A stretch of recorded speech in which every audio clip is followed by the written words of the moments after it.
Hello, everybody. My name is Michael Buchanan, and today I'll be talking about Chapter 5 of Leadership, a Communication Perspective. And today, this chapter will be talking about power, the different types of power, and the ways that we can use it, and the different types of ways we can abuse it. There's two types of people that have positions of power. And it's people that can use it to sustain a business or sustain a company or sustain any profession they're working in, whether it be business or medical or church or group, whatever. They have that power to sustain it, and there's other people that abuse that power and use it for their own self-interests. On a simple basis, the book talks about a bank robber. Everybody listens to a bank robber when he runs into a bank with a gun and screams at everybody to hit the floor. Of course, everybody will. And of course, when you have that kind of power, no one's going to go against you. But as a person that wants to implement a policy or implement a new strategy or implement new rules or ways of doing things in a hospital or a business, you need to establish your dominance in a way, but at the same time, be a person of understanding and listen to your employees or colleagues. And it talks about ways that it's difficult to establish that dominance. People don't tend to follow or listen to the people in leadership positions and power positions that tend to hesitate when they're speaking, when they say, or like, but I mean, or I guess. They don't want you, they're just going to run all over you and they're not going to actually take you serious. Versus if you just go in there and tell them how you want things, how you want it done, and you don't accept anything less than that, they are more likely going to listen to you. And if they still don't, honestly, it means they're a piece of shit and they don't need to be there anyway. I like the other ways they talk about power. There are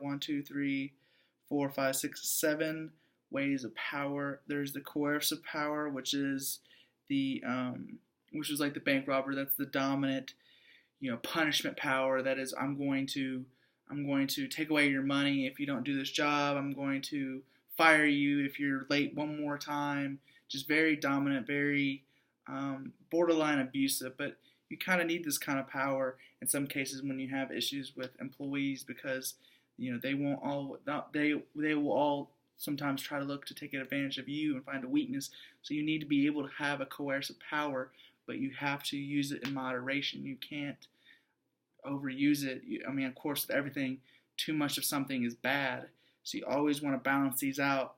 But reward power, if you do this well, you'll get an extra $10 at the end of your shift, or I'll reward you with a free dinner, or whatever it may be. Legitimate power, of course, is like judges, police officers, anyone in authoritative standpoint. These guys you always listen to them, and if you don't, kind of bad things happen. You hear everything from just getting arrested to all the way to extremes of getting shot. And if you don't listen to them, bad things will happen to you. Expert power is someone you look for credibility. Expert power kind of goes into, he is the top scientist of astronomy and he knows everything about the planets and the stars and what they mean. And people go to that person and to I guess, justify what they're trying to learn, what they're writing about as far as astrology. And this person has power because he has credibility and he has proof that he is indeed an expert in this field. And that gives him power, and people look to him to really answer questions and to expand on their own understanding of astrology, whatever the hell it may be. Referent power, it takes a long time to develop, but it can diminish if it's overused. It is basically high follower task satisfaction, high follower task performance. So this means that this is a, excuse me, I forgot the definition of it. Oh, it's a role model. So a role model, people that, I guess in drug rehabilitation have role models or sponsors, and they look to those people to kind of help them get through getting off of those drugs and alcohol, and they always refer to them before when they have those tics of, I really want to go drink, I really want to take a hit. they refer to these people, and these people kind of act as role models. They act as higher people. A role model for me would be, my older cousin when I was little, because I always thought he was cool. Everyone always laughed at his jokes, and I wanted to be just like him. So I always kind of looked up to him as a role model because he carried himself in such a good way, and I thought that that was the way I wanted to be. And so as a role model, that gives him power, because they may recognize or not. I don't think everyone realizes that they're a role model. I think people just kind of steer away from it, but that gives them power because you look to them. They're a leader. That gives them power. And there's information power. It's based on the distribution of data. Of course, as salespeople, marketers, they hit you with the facts. They hit you what's good about something. They hit you what's bad about something, and they hit you with how this can improve your life. And that's really the whole meaning of sales. It's not about what you get out of the sale. It's not about the commission you make or gaining a client. It's about how you can make their life better and how this is a win-win for everybody. That's all what sales is about. And I think that's information power, because those people can really move you, and they can convince you that this is good for you. This is great. That can be a power that can be abused as well. Of course, everyone goes sleazy car salesman, but those are I think that's a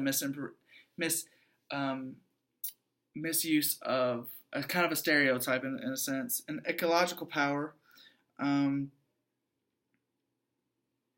that's just a assembly line, installing new software program and changing the duties assigned to organizational departments. That's just somebody that comes in and make sure things are running correctly. He's not there to make friends. He's not there to be your buddy. He's there to make sure everything's done. He kind of takes the ecological powers to kind of take the humanization out of the work, and it's more of just like a factory setting.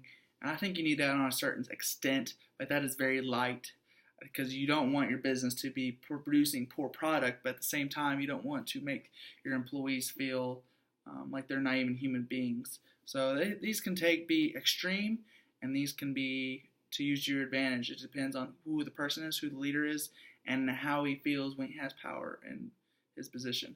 I hope you guys enjoy this. You guys have a great day. Thank you.